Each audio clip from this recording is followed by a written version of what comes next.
Welcome to Biz Wire.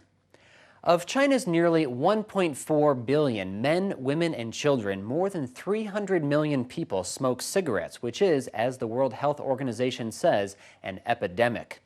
The WHO also says China's tax rate on tobacco products is among the world's lowest, and the government should increase it to discourage smoking.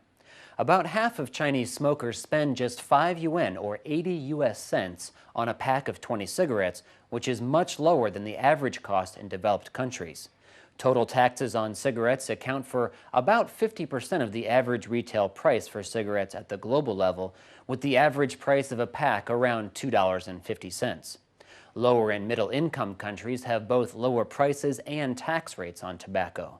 Also, figures from the WHO show that the average per capita income required to buy 100 packs of the cheapest cigarettes in China has dropped from 14% of annual income in the year 2000 to just 3% in 2010. As incomes have risen dramatically in China, tobacco, already cheap, has become more affordable over time. The WHO has recommended that at least 70% of the retail price of cigarettes come from taxes to effectively reduce consumption, yet it says taxes account for only about 25% in tobacco's retail price.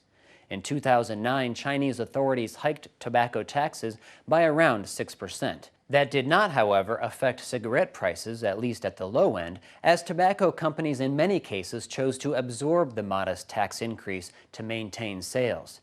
To address that, the WHO suggests that the government keep raising the tax to squeeze the profit margins of producers as much as possible until they increase retail prices. Interestingly, even with such low tax rates, the tobacco industry over the past decade has contributed 7 to 10% of total annual central government revenues, official statistics showed. China set up a state monopoly of the tobacco industry in the early 1980s, and it now produces more than 2.3 trillion cigarettes each year, accounting for 40% of the world's total. We'll see if the government implements any of the WHO's recommendations after the 18th Party Congress finishes and the smoke clears.